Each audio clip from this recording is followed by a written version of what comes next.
നല്ല വരിച്ച വഴിയാണ്, പൂവിരിച്ച് നല്ല സുന്ദരമായ വഴിയാണ്. പക്ഷേ ഈ വഴി ചെന്നെത്തുന്നത് അത് നരകത്തിലേക്കാണ്. അതാണ് പ്രേയസിന്റെ വഴി അല്ലേ? രാജപാതയാണ്, നല്ല വിസ്തൃതമായ വഴിയാണ്. മറ്റേത് കല്ലും മുള്ളും നിറഞ്ഞതാണ്, വലിയതായ കഷ്ടതകളുള്ളതാണ്. ക്ഷുരസ്യ ധാര നിശിത ദുരത്യയ, കടക്കാൻ പ്രയാസമുള്ളതാണ്. പക്ഷേ ഈ ശ്രേയസ്സിന്റെ വഴി അവസാനിക്കുന്നത് എവിടെയാണ്? ആത്യന്തികമായ മോക്ഷത്തിലാണ്. അങ്ങനെയുള്ളതും അല്ലേ ശ്രേയോമാർഗം. ആ ശ്രേയോമാർഗത്തെ, വിദ്യ എന്ന് ഇവിടെ ഉപനിഷത്ത് പറയുന്നതായ മാർഗത്തെ ആശ്രയിക്കുകയാണ് നമുക്ക് ചെയ്യാനുള്ളത്. അപ്പോ അങ്ങനെയാണെങ്കിൽ നോക്കൂ, നമ്മുടെ മുമ്പിലൊക്കെ ഇവിടെ എന്താ പറഞ്ഞത്? ഉപനിഷത്ത് തുടങ്ങിയത് എങ്ങനെയാ? നമ്മുടെ ജീവിതത്തിൽ നമ്മുടെ മുമ്പിൽ 2 വഴികൾ എപ്പോഴും തുറന്നു കിടക്കണു പറഞ്ഞു. ശ്രേയസ്സിന്റെയും പ്രേയസ്സിന്റെയും വഴി, സുഖലോലുപതയുടെയും ആധ്യാത്മികതയുടെയും വഴി മുന്നിൽ തുറന്നു കിടക്കണമെന്ന് പറഞ്ഞു. അങ്ങനെയാണെങ്കിൽ എന്തുകൊണ്ടാണ് 90% ആളുകളും, നോക്കൂ ഇന്നൊരു ഞായറാഴ്ചയാണ്, ഇത്രയും വലിയ വലിയ മഹാത്മാക്കളൊക്കെ ഇവിടെ എഴുന്നള്ളിയിട്ടുണ്ട്. അവരുടെ വാക്കുകളൊക്കെ കേട്ടിട്ട് നമുക്ക് അല്ലെ എത്രയോ ധന്യധന്യരായി തീരാം. പക്ഷേ എത്ര പേരുണ്ട് ഇപ്പം ഇവിടെ? ഈ നഗരത്തിലെ പോപ്പുലേഷൻ എത്രയാ? അതില് ഇവിടെ വന്നിരിക്കുന്നവരെത്രയാ? എന്തുകൊണ്ടാണ് വളരെ കുറച്ച് ആളുകൾ മാത്രം ഈ ആത്യന്തികമായിരിക്കുന്ന സുഖത്തിലേക്ക് നയിക്കുന്നതായ ഈ ശ്രേയസ്സിന്റെ വഴിയിലേക്ക് വരാത്തത്? എന്തുകൊണ്ടാ? ഉപനിഷത്ത് പറയാണ്, ശ്രവണായാപി ബഹുഭിർയോ ന ലഭ്യഃ ശൃണ്വന്തോപി ബഹുവോയം ന വിദ്യുഃ ആശ്ചര്യോ വക്ത കുശലോസ്യ ലബ്ധ ആശ്ചര്യോ ജ്ഞാത കുശലാനുശിഷ്ടഃ. പറയാണ്, അല്ലയോ ഈ വഴി എന്തുകൊണ്ടാണ് ആൾക്കാരില്ലാത്തത്? വളരെ സുഖ അല്ലേ, ഒരു തിക്കും തിരക്കുമില്ല. മറ്റേ വഴിയാണെങ്കിൽ തിക്കി തിരക്കിയിട്ട് നമുക്ക് നടക്കാൻ പറ്റില്ല. ഇവിടെ സുഖമായി നടക്കാം. എന്തുകൊണ്ട്? ശ്രവണായാപി ബഹുഭിർയോ ന ലഭ്യഃ. പല ആൾക്കാർക്കും ഇങ്ങനെയൊരു വഴിയുണ്ട് എന്ന് പോലും കേൾക്കാൻ പറ്റുന്നില്ല. ഇപ്പോ സജിസാറ് പറഞ്ഞു, എത്രയോ പൂർവജന്മാർജിതമായ പുണ്യം കൊണ്ട് മാത്രമേ നമുക്ക് ഈ വേദാന്താദി ശാസ്ത്രങ്ങൾ മഹാത്മാക്കളുടെ മുഖത്ത് നിന്ന് ശ്രവിക്കാൻ പറ്റുള്ളൂ. എളുപ്പമല്ല അല്ലേ? എത്രയോ പേര് ഒരുപക്ഷെ ഇവിടെ വരണമെന്ന് വിചാരിച്ചിരിക്കും. പക്ഷേ ഈശ്വരാനുഗ്രഹാദേവ, ഭഗവാന്റെ വിശേഷമായിരിക്കുന്ന അനുഗ്രഹവും നമ്മുടെ പൂർവ്വപുണ്യ പരിപാകവും കൊണ്ട് മാത്രമേ ശ്രവിക്കാൻ പറ്റുള്ളൂ. ശ്രവണായാപി ബഹുഭിർയോ ന ലഭ്യഃ. ഈ ശ്രേയസ്സിന്റെ പദം, ആത്മാവിന്റെ പദം കേൾക്കാൻ പോലും പറ്റുന്നില്ല. ഇനി കേട്ടാൽ തന്നെ മനസ്സിലാവില്ല. അതെ, ഇന്ന് അമ്മ ക്ലാസ്സിൽ പോയില്ലോ. എന്തൊക്കെയാണ് ഇന്ന് ക്ലാസ്സിൽ ചർച്ച ചെയ്തത്? എന്താ ഈ എന്ന് ചേർത്താൻ? എന്തൊക്കെയോ കേട്ടു. പക്ഷെ ഇത് മനസ്സിലാവണമെങ്കിൽ നമുക്ക് ആത്മാവിൻ്റെ ഒരു പ്രത്യേകമായ അനുഗ്രഹം ഉണ്ടാകണം. ആത്മാനുഗ്രഹം ഉണ്ടാകണം, ഈശ്വരാനുഗ്രഹം ഉണ്ടാകണം, ഗുരുവിൻ്റെ അനുഗ്രഹം ഉണ്ടാകണം. ഇതൊക്കെ വേറെ വേറെയല്ല. നമ്മുടെ മനസ്സ് തെളിഞ്ഞാൽ മാത്രമേ ഇത് മനസ്സിലാവുകയുള്ളൂ അല്ലേ? ശൃണ്വന്തോപി ബഹുഭിർയോ ന ലഭ്യഃ. നോക്കൂ, ആശ്ചര്യോ വക്ത. ഈ ലോകത്ത് എത്രയോ ആളുകളുണ്ട്, നല്ല നല്ല പ്രഭാഷകരുണ്ട്. പക്ഷെ ആത്മാവിനെ കുറിച്ച്, സത്യത്തെക്കുറിച്ച് പറയാൻ പറ്റുന്ന എത്ര പേരുണ്ട്? വളരെ കുറച്ച് പേരേ ഉള്ളൂ. ഇനി ഇത് പറഞ്ഞാൽ തന്നെ മനസ്സിലാക്കാൻ സാധിക്കുന്നവരോ അതിലും കുറച്ചാണ്. അതുകൊണ്ടാണ് ഈ പദം, ഈ ശ്രേയസ്സിന്റെ പദം, ആത്യന്തികമായിരിക്കുന്ന നന്മയുടെ, അനുഭൂതിയുടെ, സ്വാതന്ത്ര്യത്തിൻ്റെ, മോക്ഷത്തിൻ്റെ, ആനന്ദത്തിൻ്റെ പദം ശൂന്യമായിരിക്കുന്നത്. അധികം ആളുകൾക്ക് ഇതിനെ ശ്രവിക്കുവാനോ മനസ്സിലാക്കുവാനോ അത് ജീവിതത്തിൽ അനുഷ്ഠിക്കുവാനോ ഒന്നും സാധ്യമായി തീരുന്നില്ല. അതുകൊണ്ട് നമ്മളൊക്കെ വളരെ അനുഗ്രഹീതരാണ്. ഇത് കേൾക്കാനെങ്കിലും പറ്റുന്നുണ്ടല്ലോ. ഇനി ഇത് കഴിയുമ്പോൾ നചികേതസ് ഒരു ചോദ്യം ചോദിക്കുക. ഭഗവാനെ നോക്കൂ,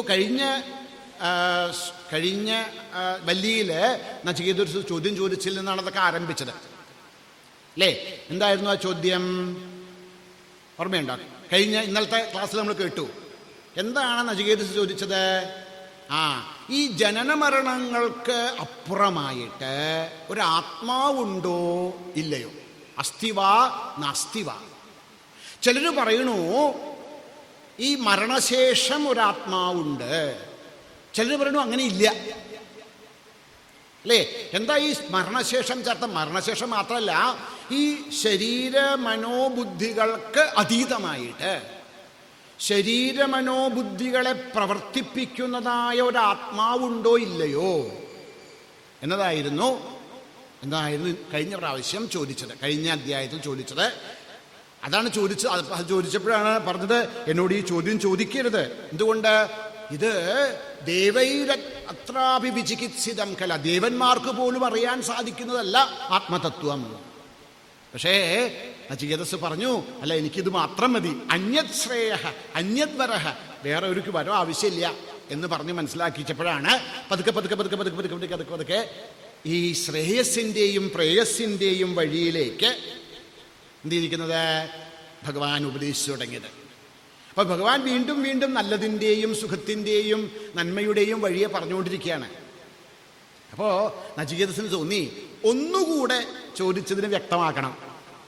അപ്പൊ വീണ്ടും ഇവിടെ രണ്ടാമത്തെ വല്ലിയില് ഒരു ചോദ്യം ചോദിക്കുകയാണ്. താൻ പറഞ്ഞതെന്താണ് എന്ന് ഒന്നുകൂടെ ഇളക്കി പ്രതിഷ്ഠിക്കുകയാണ്. പറയാണ്, അന്യത്ര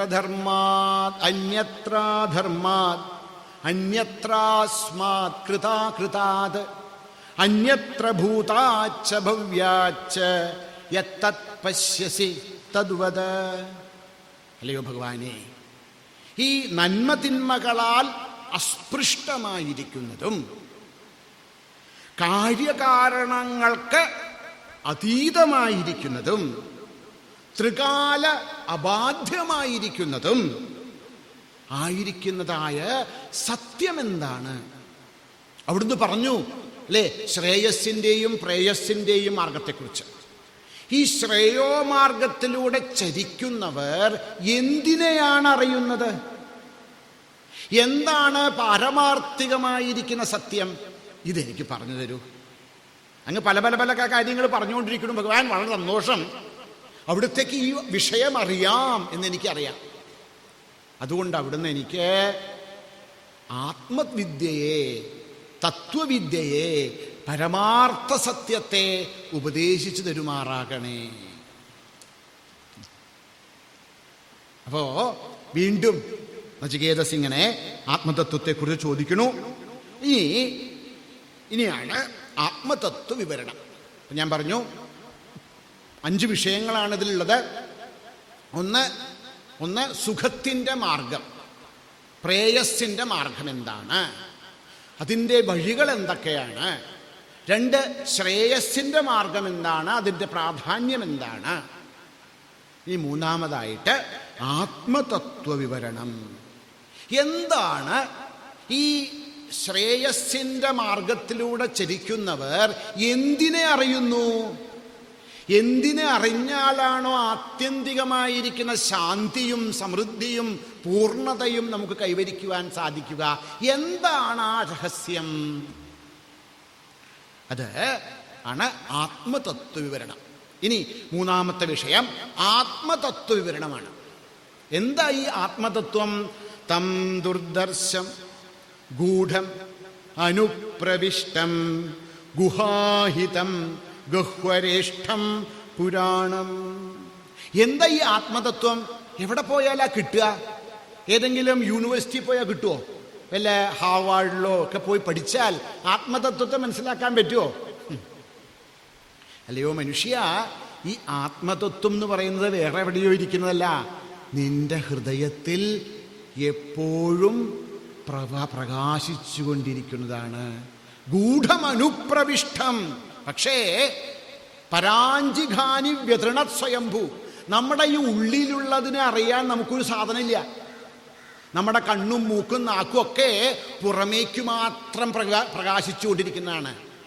ഈ പുറമേയിലേക്ക് മാത്രം പ്രവഹിച്ചുകൊണ്ടിരിക്കുന്ന ഈ ഇന്ദ്രിയങ്ങളെ കൊണ്ട് നമ്മുടെ മനസ്സും ബുദ്ധിയും ഒക്കെ ബാഹ്യാകാരമായി തീർന്നിരിക്കുന്നു. അതുകൊണ്ട് ദുർദർശം, കാണാൻ പറ്റുന്നില്ല.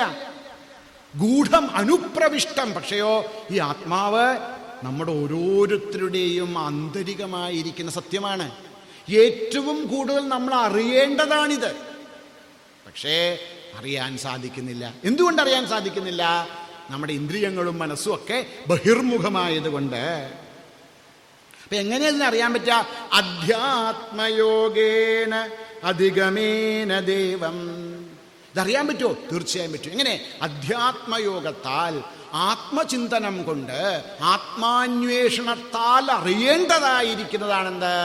ആത്മതത്വം. പിന്നെ ഈ ആത്മസ്വരൂപം എന്താണ് എന്ന് പറയണു ഭഗവാൻ. പറയാണ് എന്താണ് ഈ ആത്മാവ്? ഈ ആത്മാവ് ചാര. ഇതിൻ്റെ സ്വരൂപം എന്താ? ഏറ്റവും മനോഹരമായിട്ടുള്ള മന്ത്രം അല്ലെ, ഭഗവത്ഗീതയിലൊക്കെ ആവർത്തിക്കപ്പെടുന്ന മന്ത്രമാണ്. എന്താണ് ആത്മസ്വരൂപം? നജായത്തെ മ്രിയത്തെ വാ കദ വിപശ്ചിത് നായം കുതശ്ചിന്ന ബഭൂയ കശ്ചിത് അജോ നിത്യശാശ്വതോയം പുരാണോ നഹന്യത്തെ ഹന്യമാനേ ശരീരേ. എന്താ ഈ ആത്മാവ്? പറയാണ് ആത്മാവ് എന്ന് പറഞ്ഞാൽ നമ്മുടെ സ്വരൂപം അല്ലേ. ആത്മാവ് എന്ന് പറഞ്ഞാൽ ഏതോ ഒരു സാധനമല്ല, നമ്മുടെ സ്വരൂപമാണ്, നമ്മുടെ ബോധമാണ്, നമ്മുടെ ആധാരമാണ്. അതെങ്ങനെയുള്ളതാണ്? ജായതേ മ്രിയതേ. ജനനമരണങ്ങൾക്കതീതമായി ഈ ലോകത്തുള്ളതെല്ലാം 6 വിധങ്ങളായിരിക്കുന്ന മാറ്റങ്ങളുള്ളതാണ്. അസ്ഥി ഉണ്ടായിരിക്കുന്നു, ജനിക്കുന്നു, അത് വലുതാകുന്നു, പിന്നെ അതിന് പ്രായപൂർത്തി വരുന്നു, പിന്നെ അത് പതുക്കെ പതുക്കെ അപക്ഷയിക്കുന്നു, നശിക്കുന്നു. ഷഡ്വികാരങ്ങൾ, 6 വിധത്തിലുള്ള വികാരങ്ങളോട് കൂടിയതാണ് പ്രപഞ്ചം. നമ്മുടെ ശരീരത്തെക്കുറിച്ച് ആലോചിച്ച് നോക്കണു. മാതാവിൻ്റെ ഗർഭത്തിൽ നമ്മൾ ഉണ്ടായി, പിന്നെ ജനിച്ചു, പിന്നെ അത് വലുതായി, പിന്നെ അത് പ്രായപൂർത്തി വന്നു, പിന്നീട് അത് പതുക്കെ പതുക്കെ പതുക്കെ അപക്ഷയിക്കാൻ തുടങ്ങി. ഒരു ദിവസം ഇത് നശിക്കും. എന്തും പഞ്ചഭൂതങ്ങളെ കൊണ്ടുണ്ടാക്കിയിരിക്കുന്നതെല്ലാം ഇങ്ങനെയുള്ളതാണ്. എന്താ ആത്മാവ്? അജോ നിത്യ ശാശ്വതോയം പുരാണ നഹന്യതേ ഹന്യമാനേ ശരീരേ. ഈ 6 വിധ മാറ്റങ്ങളുമില്ലാത്തതായ ബോധമാണ് ആത്മാവ് അല്ലേ. ഇത് ജനനമുണ്ടാവുന്നില്ല. അജോ അജഹ, ജനിക്കാത്തതാണ്. ഇതിന് വളർച്ചയുണ്ടാവുന്നില്ല. നിത്യ, ഇതിന് അപക്ഷയം, അത് ക്ഷീണിക്കുന്നില്ല, ശാശ്വതമാണിത്. പിന്നെ പുരാണ, ഇതിന് വിപരിണാമം ഉണ്ടാകുന്നില്ല. നഹന്യതേ, ഒരിക്കലും നശിക്കുന്നുമില്ല. അപ്പോ ജനനം, വലുതാവൽ, പിന്നെ അതിനെ രൂപാന്തരം സംഭവിക്കുക, നശിക്കുക തുടങ്ങിയ സകല വികാരങ്ങളുമില്ലാത്തതാണ് ആത്മാവ്. ഈ ആത്മാവാണ് നമ്മൾ ജനിച്ചു മരിക്കുന്ന ശരീരമല്ല, മനസ്സല്ല, ബുദ്ധിയല്ല. മനോബുദ്ധി അഹങ്കാര ചിത്താനി നാഹം നച ശ്രോത്ര ജിഹ്വേ നചഘ്രാണ നേത്രേ. പിന്നെ എന്താ? ചിദാനന്ദരൂപ ശിവോഹം ശിവോഹം. ചിദാനന്ദരൂപമായിരിക്കുന്ന ശിവനാണ് നമ്മൾ അല്ലേ. ഒരിക്കലും ജനിക്കുകയോ വലുതാവുകയോ നശിക്കുകയോ ചെയ്യാത്ത ഈ ആത്മസ്വരൂപമാണ് നമ്മൾ. ഈ ആത്മാവിൻ്റെ ഭാവം എന്താ നോക്കൂ. പലപ്പോഴും നമുക്ക് തോന്നുന്ന ഒരു കാര്യമാണ്, ഇത് ആത്മാവ് ചാര നമ്മൾ. അങ്ങനെയെങ്കിൽ നമുക്ക് എപ്പോഴെങ്കിലും തോന്നിയിട്ടുണ്ടോ നമ്മൾ ഈ ശരീര മനോബുദ്ധികളിൽ നിന്ന് വിഭിന്നമായിരിക്കുന്ന ഒരു ആത്മാവാണെന്ന്? ഈ ക്ലാസ്സിലൊക്കെ ഇരിക്കുമ്പോൾ തോന്നും അതൊക്കെ ശരിയാണ് കേട്ടോ എന്ന്. പക്ഷേ എന്തുകൊണ്ടാണ് നമുക്ക് ആത്മാനുഭൂതി ഇല്ലാതിരിക്കുന്നത്? പറയാണ് അണോരണീയാൻ മഹതോ മഹീയാൻ ആത്മാസ്യ ജന്തോർ നിഹിതോ ഗുഹായാം. അതെ, ഈ ആത്മാവ് ഒളിച്ചിരിക്കുക. എവിടെയാ ഒളിച്ചിരിക്കുന്നത്? ഗുഹയിൽ. അയ്യോ, ഏതു ഗുഹയാണിത്? നമ്മുടെ ഹൃദയകുഹരമധ്യേ. അല്ലേ? ഹൃദയകുഹരത്തിന് നടുക്ക്, ഹൃദയമാകുന്ന ഗുഹയ്ക്ക്, ബോധമാകുന്ന ഗുഹയ്ക്കുള്ളിൽ ഒളിച്ചിരിക്കുന്നവനായി, അണുവിനേക്കാൾ അണുവായി, ഈ പ്രപഞ്ചത്തെക്കാൾ മഹത്തായിരിക്കുന്നതായ ആത്മാ, അതാണ് നമ്മുടെ സത്യം. പക്ഷേ ഹൃദയ ഗുഹയിൽ ഒളിച്ചിരിക്കുന്നത് കൊണ്ട് നമുക്ക് ഈ ആത്മാവിനെ അറിയുവാൻ സാധിക്കുന്നില്ല എന്ന് മാത്രം. എങ്ങനെയുള്ളതാണ് ഈ ആത്മാവ്?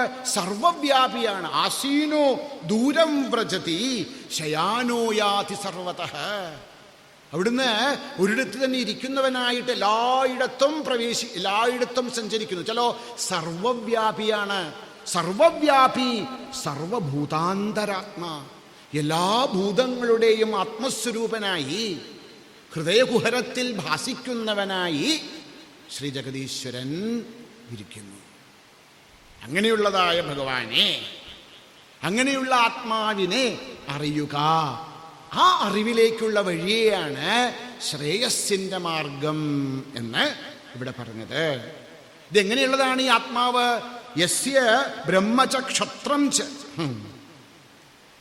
അശരീരം ശരീരേഷു അനവസ്ഥേഷു അവസ്ഥിതം. ഈ ആത്മാവ് സ്വയം ശരീരമില്ലാത്തവനും എല്ലാ ശരീരങ്ങളിലും ഭാസിച്ചുകൊണ്ടിരിക്കുന്നവനും മാത്രമല്ല, ബ്രഹ്മത്തെ ക്ഷത്രം ച ബ്രാഹ്മണനെയും ക്ഷത്രിയനെയും മൃത്യുവിനെ തന്നെ ഭക്ഷിക്കുന്നവനാണ്. ഇതിൻ്റെ അർത്ഥം എന്താ? ഈ ബ്രാഹ്മണനെയും ക്ഷത്രിയനെയും മൃത്യുവിനെയൊക്കെ ഭക്ഷിക്കുക ചെന്നർത്ഥം പറയാണ്.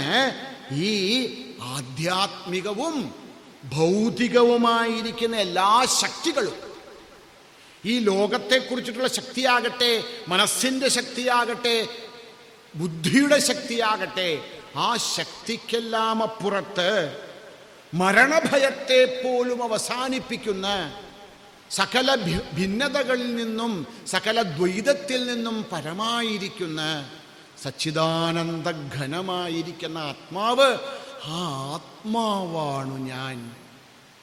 അഹമസ്മി ബ്രഹ്മാഹമസ്മി.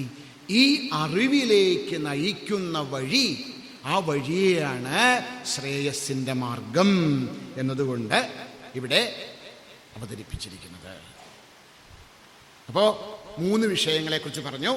ശ്രേയസ്സിന്റെ വഴി, പ്രേയസ്സിന്റെ വഴി, ആത്മാവിൻ്റെ സ്വരൂപം.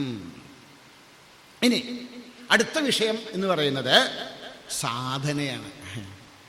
ഓഹോ, ഇങ്ങനൊരു ആത്മാവുണ്ടോ?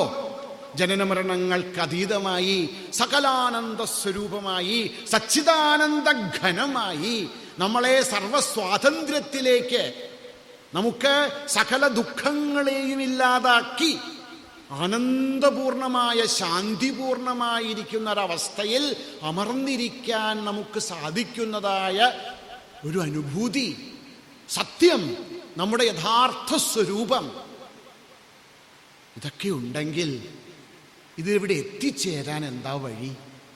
അതാണ് ഏറ്റവും പ്രധാനപ്പെട്ടൊരു കാര്യം. ശരിയാണ്, ഇതൊക്കെ ഉണ്ട്.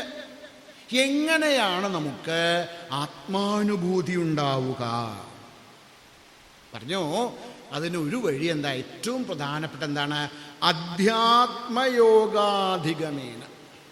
ആദ്യം നമുക്ക് തോന്നണം, ജീവിതത്തിൽ നേടാനുണ്ടെങ്കിൽ അത് ആത്മാനുഭൂതിയാണ് എന്ന് തോന്നണം.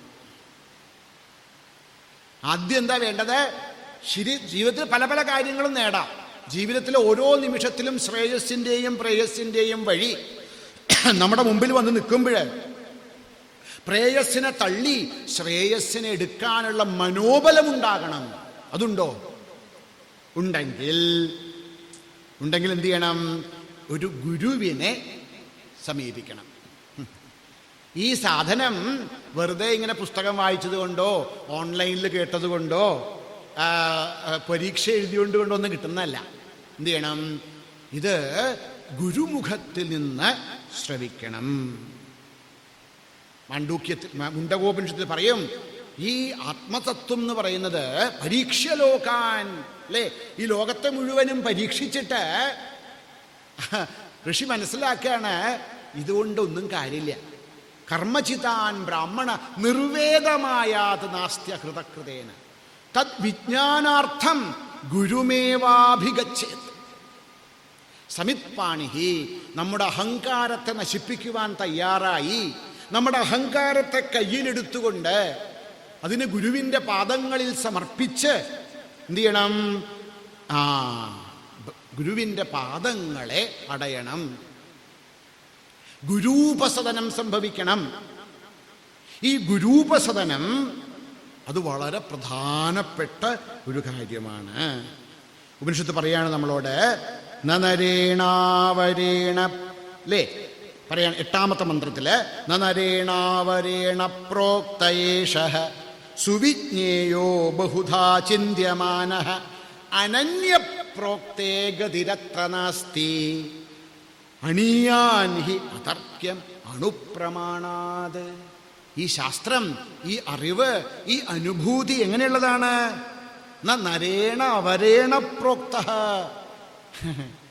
നോക്കൂ, ഈ ആത്മാനുഭൂതി എന്നത് ശ്രോത്രിയം ബ്രഹ്മനിഷ്ഠം, വേദത്തെ വേണ്ടവണ്ണം അറിഞ്ഞവനും ബ്രഹ്മാനുഭൂതി നേടിയവനുമായിരിക്കുന്ന മഹാത്മാവിൻ്റെ തിരുമുഖത്തുനിന്ന് ശ്രവിക്കണം. അതെന്തിനാ? അപ്പം മാത്രമേ നമുക്കിതില് ശ്രദ്ധയുണ്ടാവൂ. ഇപ്പോൾ ആചാര്യന്മാർ വന്നിരുന്ന് നമുക്ക് ആത്മതത്വം പ്രവചിക്കുന്നു, നല്ല കാര്യം. അതുകൊണ്ട് നമ്മുടെ ബുദ്ധി തൃപ്തമാവും. പക്ഷെ നമ്മുടെ ആത്മാവ്, നമ്മുടെ ഹൃദയം തൃപ്തമാവണമെങ്കിൽ ഈ പറയുന്നത് സത്യമാണ് എന്ന് നമുക്ക് ധാരണയുണ്ടാവണമെങ്കിൽ എന്ത് ചെയ്യണം?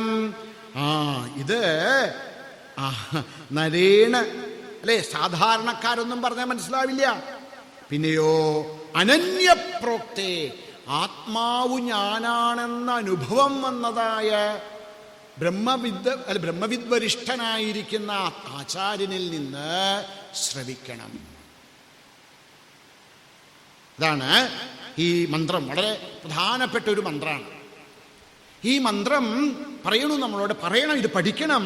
പക്ഷേ സാക്ഷാത്കാരം സിദ്ധിച്ച ഒരാൾ ഈ ശാസ്ത്രത്തിൻ്റെ ഭാഷയിലൂടെ നമുക്ക് ഇത് ഉപദേശിക്കുമ്പോൾ മാത്രമേ പരമാണുവിനേക്കാൾ സൂക്ഷ്മമായ, അണോരണീയാൻ പരമാണുവിനേക്കാൾ സൂക്ഷ്മമായിരിക്കുന്ന ആത്മതത്വത്തെ മനസ്സിലാക്കാനും അതിനെ അനുഭവ വിഷയമാക്കുവാനും നമുക്ക് സാധ്യമാവുകയുള്ളൂ.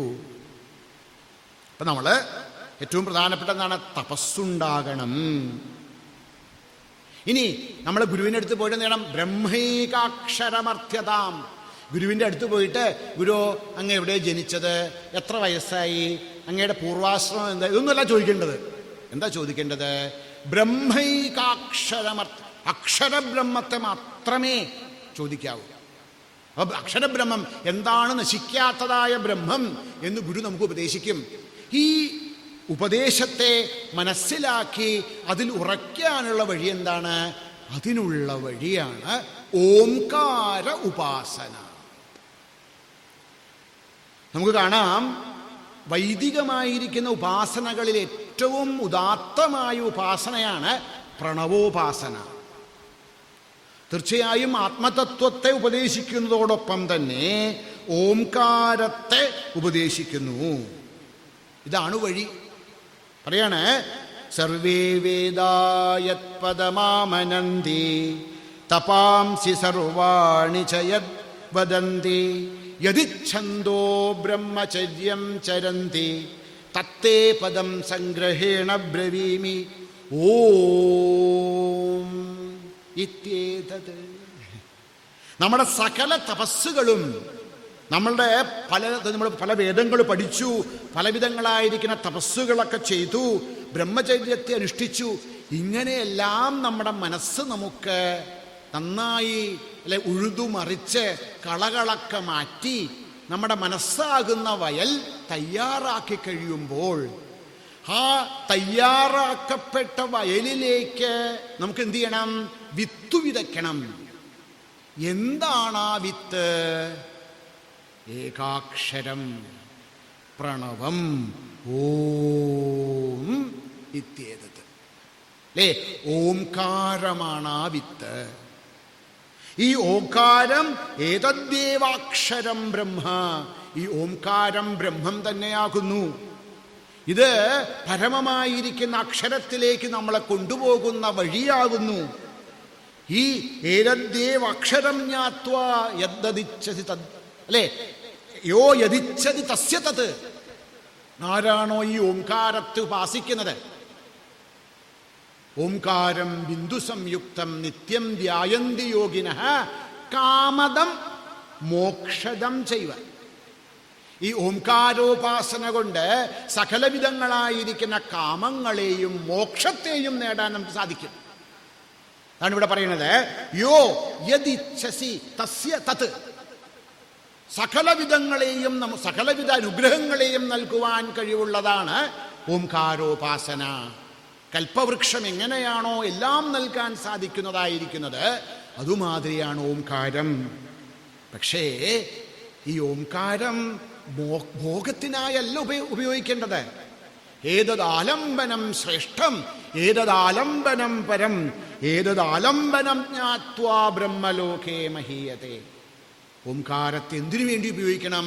നമുക്ക് ആത്മാനുഭൂതിയിലേക്ക് കടന്നു കയറുവാനുള്ള ഏണിപ്പടിയായി, നമുക്ക് ഈ ആത്മാവിൻ്റെ ഗഹ്വരത്തിലേക്ക് ഗുഹാപ്രദേശങ്ങളിലേക്ക് നടന്നു പോവാനുള്ള ഊന്നുവടിയായി എന്ത് ചെയ്യണം?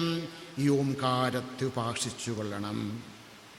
അങ്ങനെ ആരാണോ ഈ ഓംകാരത്തെ ഉപാസിക്കുന്നത്, ആ ഓംകാര ഉപാസന കൊണ്ട് എന്ത് ചെയ്യും? നമുക്ക് മുന്നോട്ട് പോവാൻ സാധിക്കും. ഇനി ഓംകാര ഉപാസന കൊണ്ട് നമ്മുടെ മനസ്സ് ശുദ്ധമാക്കണം. ശുദ്ധമാക്കിയാൽ മാത്രം പോരാ. ഇനി നമുക്കൊരു സമയം വരും. എന്താണ് പറയാണ്? പ്രധാനപ്പെട്ട വളരെ ഈ ഉപനിഷത്തിലെ ഏറ്റവും പ്രസിദ്ധമായ മന്ത്രമാണ്. നോക്കൂ, പലപ്പോഴും നമുക്ക് തോന്നുന്നുണ്ടാവും, ഞങ്ങൾ എത്ര ക്ലാസ്സുകൾ കേട്ടിട്ടുണ്ട്, എത്ര ചർച്ചകൾ പങ്കെടുത്തിട്ടുണ്ട്, അല്ലേ?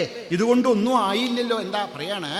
നായമാത്മാ പ്രവചനേന ലഭ്യഃ ന മേധയാ ന ബഹുനാ ശ്രുതേന യമേവൈഷ വൃണുതേ തേന ലഭ്യഃ തസ്യേഷ ആത്മാ വിവൃണുതേ തനും സ്വാം.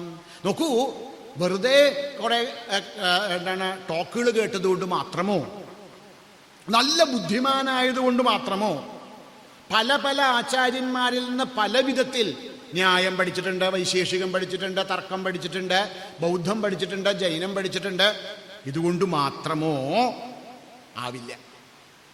പിന്നെ എന്ത് ചെയ്യണം? ആരാണോ ഈ ആത്മാവിനെ വൃണുതേ യമേവ ഏഷ വൃണുതേ തേന ലഭ്യഃ. ആർക്കാണ് ആത്മാനുഭവം ഉണ്ടാവുക? ആരാണോ ആത്മാവിനെ വരിക്കുന്നത്, ആ വരിക്കുന്നവനു മാത്രമേ ആത്മാവ് സ്വസ്വരൂപത്തെ വെളിപ്പെടുത്തി കൊടുക്കുകയുള്ളൂ. എന്താണ് ഈ വരണം? നോക്കൂ, നമ്മളെ ഭാഗവത്തിലെ ഒരു കഥ കേൾക്കാറുണ്ട്, അല്ലേ? ആദ്യം എന്ത് ചെയ്തു? ഗോപികമാര് കാത്യായനി ദേവിയോട് പ്രാർത്ഥിച്ചു. എന്താ പ്രാർത്ഥിച്ചത്? നന്ദഗോപസുതം ദേഹി പതിമേ കുരുതേ നമഃ. കാത്യായനി മഹാമായേ സർവയോഗിന്യധീശ്വരി നന്ദഗോപസുതം ദേഹി ദേവി പതിമേ കുരു. ഞങ്ങൾക്ക് വേറെ ആരെയും വേണ്ട, വേറെ ഒന്നും വേണ്ട. ഞങ്ങൾക്ക് ഞങ്ങളുടെ രക്ഷകനായി കൃഷ്ണനെ തരണേ എന്ന് പ്രാർത്ഥിച്ചു. വരണം നടന്നു. വരണം നടന്ന ഉടനെ ഒന്നും അല്ലേ? വരണം നടന്നാൽ ആദ്യം വരണം അനാവരണം. നമ്മുടെ മനസ്സിൻ്റെ അനാവരണം നടക്കണം. മനസ്സിൻ്റെ അജ്ഞാനമാകുന്ന തുകലിനെ, അല്ലേ, അജ്ഞാനമാകുന്ന ഈ വസ്ത്രത്തെ നമുക്ക് ഉപേക്ഷിക്കാൻ സാധിക്കണം. അതാണ് ക്ഷീരഹരണലീല. അല്ലാതെ ഭഗവാൻ പെൺകുട്ടികളെ കളിയാക്കലൊന്നുമല്ല. അനാവരണം നടക്കണം, ആത്മാവിൻ്റെ അനാവരണം. ഈ വരണവും അനാവരണവും നടന്നാൽ മാത്രമേ രമണമുണ്ടാവുകയുള്ളൂ. അപ്പം മാത്രമേ ഈശ്വര സാക്ഷാത്കാരം, ആത്മാനുഭൂതി ഉണ്ടാവുകയുള്ളൂ. ഇവിടെ പറയണു വരേണ, ഈ വരണം നടക്കണം. എന്താ വരണം പറയുമ്പോൾ ഈ ആത്മാ എന്ന് പറഞ്ഞാൽ ഞാൻ എന്ന് മനസ്സിലാക്കി തുടങ്ങണം. അങ്ങനെ ബ്രഹ്മവിത്ത് ബ്രഹ്മയേവ ഭവതി. എപ്പോഴാണോ ഈ ആത്മാവ് ഞാൻ തന്നെയാണെന്ന ബോധമുണ്ടാകുന്നത് അപ്പോഴേ സാധിക്കുള്ളൂ. ഇങ്ങനെ ആത്മാവ് ഞാൻ തന്നെയാണെന്ന ബോധമുണ്ടാവണമെങ്കിൽ എന്ത് ചെയ്യണം? ആത്മാവിനെ വരിക്കണം. അതുകൊണ്ടാണ് വിവാഹത്തിലെ ആദ്യത്തെ ക്രിയ ശരിക്ക് ഇത് പഴയ വിവാഹം കഴിഞ്ഞാൽ വൈദികമായിരിക്കുന്ന ചിട്ടയിൽ ആദ്യം കഴിക്കേണ്ടത് എന്താ? പെൺകുട്ടി വരണമാല്യം സമർപ്പിക്കണം. നമ്മുടെ കേരളത്തിലൊക്കെ നേരെ തിരിച്ചിട്ടാണ് അല്ലേ? താലിയൊക്കെ കെട്ടിക്കഴിഞ്ഞിട്ടാണ് ഈ വരണമാല്യം. ഇതിനെന്താ അർത്ഥം? ഒരർത്ഥമില്ല. ആദ്യം എന്ത് ചെയ്യണം? പെൺകുട്ടി ഈ പുരുഷനെ തൻ്റെ ഭർത്താവാകാൻ സ്വീകരിച്ചാൽ മാത്രമേ, അതിനാണ് വരണം എന്ന് പറയാം, അതിനാണ് വരണമാല്യം എന്ന് പറയാം. വേറെ എല്ലാവരെയും തള്ളിക്കൊണ്ട് നമുക്ക് കേട്ടിട്ടുണ്ട് അല്ലേ? സ്വയംവരം, ആയിരക്കണക്കിന് ആൾക്കാരുണ്ടാവും, അവരെല്ലാം തള്ളി നേതി സേതി. അതുമാതിരി എപ്പോഴാണോ നമ്മൾ നമ്മുടെ വരണമാലയെ വേറെ എല്ലാത്തിനെയും തള്ളിക്കൊണ്ട് ആത്മാവിനു വേണ്ടി മാത്രം ചാർത്തുന്നത്, ആത്മജ്ഞാനത്തിനുള്ള അഗാധമായിരിക്കുന്ന അല്ലേ, ഇത് മാത്രമേ എനിക്ക് വേണ്ടൂ എന്ന ബുദ്ധി, അതാണ് വരണം. അങ്ങനെ ആ വിരഹം, ആത്മാവിനെ അറിയുവാനുള്ള ആ വിരഹത്തോടുകൂടി ആത്മാവിനെ മാത്രം സ്വീകരിക്കുമ്പോൾ അതാണ് വരണം. ഇനി മൂന്നാമതൊരർത്ഥമുണ്ട്. നമ്മൾ ആത്മാവിനെ സ്വീകരിച്ചാൽ മാത്രം പോരാ, ആത്മാവ് നമ്മളെ സ്വീകരിക്കണം അല്ലേ? വധു വരനെ മാല്യമണിയിച്ചാൽ മാത്രം പോരാ, വരൻ വധുവിനെയും മലയണിയിക്കണം. എന്താ? നമ്മൾ ആത്മാവിനെ അറിയണമെന്നുള്ള ആത്യന്തികമായ ഉത്കടമായിരിക്കുന്ന ആഗ്രഹത്തോടുകൂടി നമ്മുടെ മനസ്സിനെ ആത്മാവിന് സമർപ്പിച്ചാൽ തീർച്ചയായും ആത്മാവ് നമ്മളെ വരിക്കും, തീർച്ചയായിട്ടും വരിക്കും. ആത്മാവ് എന്ത് ചെയ്യും? ഇവിടെ പറയണു, ആത്മാവ് പറയണു, തസ്സേഷ ആത്മാ വിവൃണുതേ തനും സ്വാം. തൻ്റെ സ്വരൂപം എന്താണ് എന്ന് ആത്മാവ് നമുക്ക് മനസ്സിലാക്കി തരും. അല്ലാതെ നമ്മുടെ പുരുഷപ്രയത്നം മാത്രമല്ല, പുരുഷപ്രയത്നം ഉണ്ടാകണം, വരണം നടക്കണം, അപ്പോൾ അനാവരണം നടക്കും, അപ്പോഴോ രമണമുണ്ടാകും. അപ്പോൾ ആത്മാവ് നമ്മളെയും ഭരിക്കും. ഇതെങ്ങനെയാ പറ്റുള്ളൂ? അങ്ങനെയുള്ള ഉപ്പകളെ ഒന്നും ആത്മാവ് ഭരിക്കില്ല. എന്ത് ചെയ്യണം? സദാചാരയുക്തമായ ജീവിതം ഉണ്ടാകണം. അതാണ് അടുത്ത മന്ത്രത്തില് നാവിരതോ ദുശ്ചരിതാത് നാശാന്തോ നാസമാഹിത നാശാന്തമാനസോവാഭി പ്രജ്ഞാനേനൈനമപ്നുതാത്. ആദ്യം എന്ത് ചെയ്യണം? ദുശ്ചരിതങ്ങളിൽ നിന്ന് വിവർത്തിക്കണം. നമ്മുടെ ക്രിയകൾ, നമ്മുടെ പ്രവൃത്തികളൊക്കെ ധർമ്മയുക്തമായി തീരണം.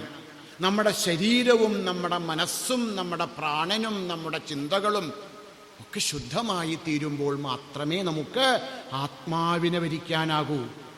അപ്പം മാത്രമേ ആത്മാവ് നമ്മളെയും വരിക്കുകയുള്ളൂ. നമ്മൾ ആത്മാവിനെ വരിക്കുകയും ആത്മാവ് നമ്മളെ വരിക്കുകയും ചെയ്യുമ്പോൾ മാത്രമേ നമുക്ക് ആത്മസാക്ഷാത്കാരത്തിന് അധികാരമുണ്ടാവുകയുള്ളൂ. അങ്ങനെ ആരാണോ എല്ലാം വിട്ടുകൊണ്ട് ആത്മാവിനെ മാത്രം സ്വീകരിക്കുന്നത്, പ്രജ്ഞാനേനൈനമാപ്നുയാത്, അവനെന്ത് ചെയ്യും?